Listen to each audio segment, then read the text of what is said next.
So I'm a 90 grad of Clayton High School, 94 grad of University of Pennsylvania, played tight end. It is absolutely a sense of brotherhood. There's something to be said for anytime you work hard together towards a common goal. You know, misery loves company, and when it's day in and day out, I mean, it's a great thing as well. But, you know, kind of when you're forced through good times and bad together, it creates a bond that, at least in my lifetime, I've found like no other.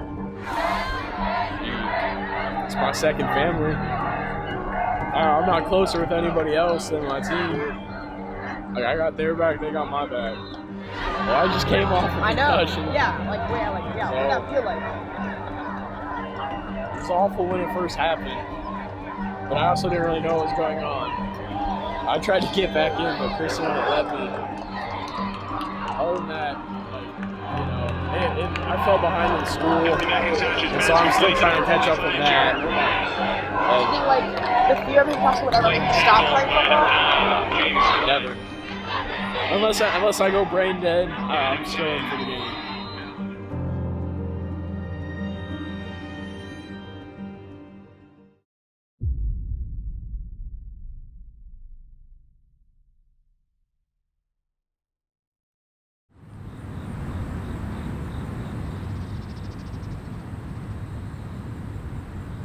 We're never going to be able to eliminate all, contact in football. Like I said earlier, it's a violent sport and will continue to be that way. But I think we can manage that information that we have and make better determinations on whether someone does have a potential concussion or needs to be checked out further before they're allowed to return to the field. So I'm one of the team physicians for Washington University athletes. I used to work with the St. Louis Rams for 11 years and was their concussion doctor for them. Hits that don't produce a concussion are what sometimes people refer to as a subconcussive blow. So it didn't make a concussion happen. Is that as concerning or is that as worrisome? So people have different theories about that as far as whether or not that makes a difference. Obviously, repetitive damage to anything or repetitive trauma to everything or anything in our body can be a problem, but obviously our bodies are able to withstand a lot of things. So people have proposed that repetitive subconcussive blows, the ones that don't produce concussions, actually may be more harmful to people than the actual concussion, which is the end result of a really bad blow. But again, we still don't know, how many of those are a problem. Are they truly a problem? So. We know if you've had one concussion, you're 3 times more likely to get a second and 8 times more likely to get a third. And that was done in a longitudinal study at the Mayo Clinic years ago by Anagers. But we don't know if you have multiple tiny injuries. Does that add up? Or is it just concussions that add up? And we aren't really sure. But we recommend, if you've had multiple concussions, you stay away from contact sports, because people like Muhammad Ali have proven that if you get hit enough times and concussed enough times, you have permanent brain damage.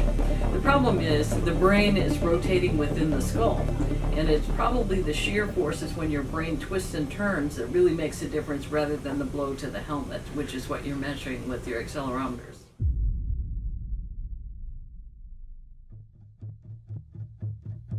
We're really excited about technology that's available now through Riddell Insight helmets. They're basically inserts that go into the helmet to help us monitor a little bit more closely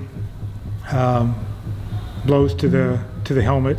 When a blow reaches a certain level of impact, that we are aware of it now, and if somebody needs to be checked out, our trainer has that information immediately. Our coaches have that information. So we felt like it was an important factor to keep our kids as safe as possible, and that's our goal. Football is a violent sport, and we just want to be proactive in doing what we can to maintain as high a safety level as we can. So we've been using the Riddell helmets for a while, and then their salesperson came up to us and asked if we wanted to start using the Insight tool, which basically has the sensors in it where it detects the amount of hits that the helmet endures during practices and games. Giving the parents a sense of security. Like I said before, it's not a cure-all thing as far as concussions or anything like that, but it does show me the amount of impacts a player is getting, and if if I have a player getting way too many impacts, I can pull him to the side, and try to correct the way he's either tackling or anything like that. So it's helped out a lot so far. So I'm familiar with accelerometer. So I would not routinely recommend them at this point because the consumer grade, so what someone can buy currently and use, to me are really not ready for prime time. So when we talk about is that going to help us diagnose a concussion, well no, for lots of reasons. When we talk about that as far as playing chance, well sure, there's a chance that someone can go out there and they could have a really serious injury to their chest and they can die from that, or there's a risk that they tear their ACL and maybe never get back to sports, so one of the ligaments in their knee, or break a bone really bad. So there's a chance with everything that we do in life. I'm using it as an evaluation tool and helping determine if the player needs to be checked out after the impact or not. There's actually some very sophisticated monitors that they've used for research for concussions that they've put into helmets to determine is there a certain G-force, as an example, that a hit happens that causes a concussion. And they've looked at this in younger kids, middle school, high school, college, professional athletes. The problem is that there's not a level of a G-force that a concussion occurs at. So they can occur at small levels or high levels, or sometimes you get a high G-force and it doesn't produce a concussion. So they really don't help us very much, and I tell everybody really they're probably more utilized in a research setting than they are to help someone on the field right now, and probably extra expense that schools don't need to make.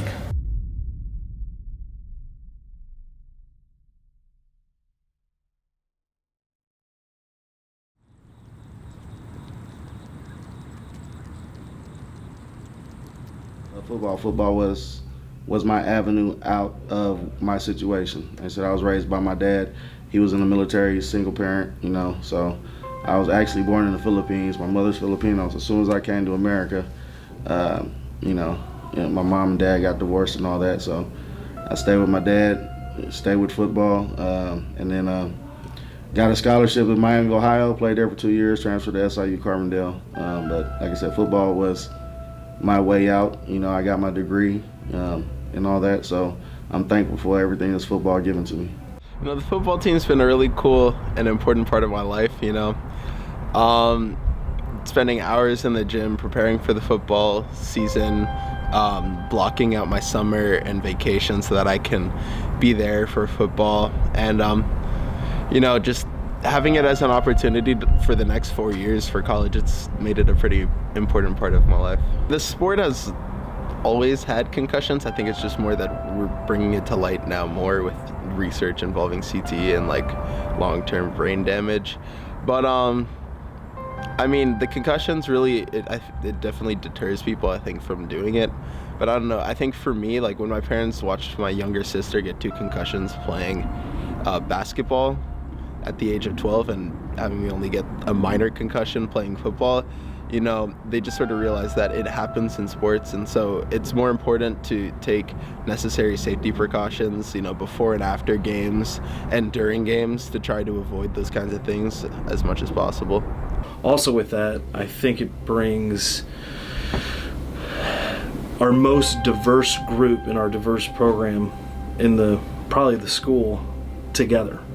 So it's when you have that and you have one another looking out for each other so much in a sport like that, it just brings that bond, and it brings so many different demographical groups and so many different walks of life together to a family type environment, which is tremendous for our kids. And when you start having things like that, the academic success and then the social success of everybody involved, it truly is something special. I can't control what parents decide to do. I can't control, like I said, it's a sport that it's a very violent sport. Things happen, and I feel for the player that can't play anymore, and I feel for that person that does have issues. But I can't control that, so therefore I can't really dwell on something that I can't control. I hated every second of it at the very beginning. I'm going to be honest with you, at the very beginning. But as time went on, it kind of grew on me. So the players my freshman year, they were really nice. They made me feel like I belonged there, which didn't really happen much before. So at that point, I just realized maybe I should pursue football more. Then the rest is history, I guess.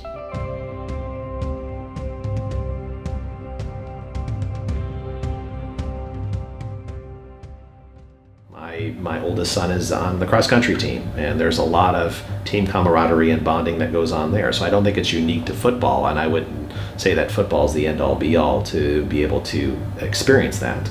I think that there's a risk of injury in any sport you play, so you're never going to be able to completely take that away. We certainly have a section of our student population that's interested in playing football, and our philosophy has been that we want to give kids opportunities to participate. Our athletic program is pretty wide-ranging and encompasses a lot of different sports, and football is one of those that we support, and we think that there's a value to participation beyond just winning and losing. I think the things that you're able to learn through athletics, football, or any other sport is a very valuable tool and can't be learned anywhere else. So we think it's a very important part of the educational process in support of what we're doing in the classroom. And because of that, we try to support it to the best of our ability. I mean, it doesn't concern me. I mean, it's just kind of like, it's football. It's like trying to make a gunfight safe. It's gonna happen. Things are gonna happen. It's just about being safe, good form, good technique. That's one thing they stressed about us. Don't use your helmet as a weapon. Don't dive in head first. Tackle with your shoulder, good form. It's just simple things you can do that will really go a long way to the longevity of your career. Do you remember what Boink used to say? See what you hit what you see. Like I said before, it's part of our animal. It's like part of our raw instinct. Ever since hunter-gatherers and human nature, we've always been prone to fight and violence and war. Football is basically almost simulated war.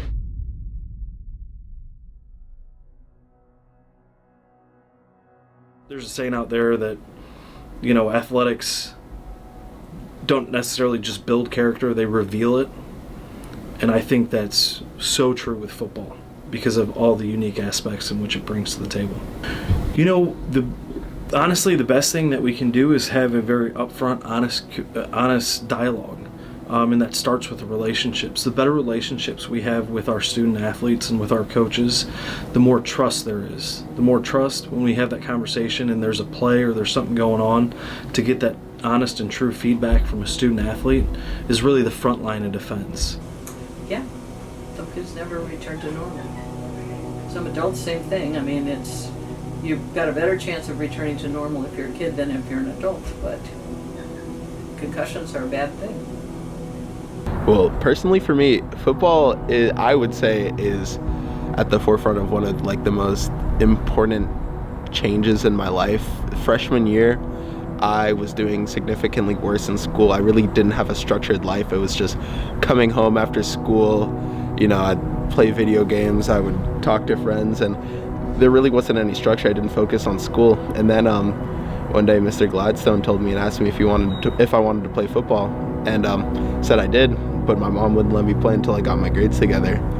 And after that, I had a complete change in grades, a complete change in motivation, started going to the gym a lot, and I really just strived to, and I wanted to play at the next level. I wanted to do something, and football sort of gave me some motivation with that. So I guess that's why I play football, and I feel like football can bring that for other people.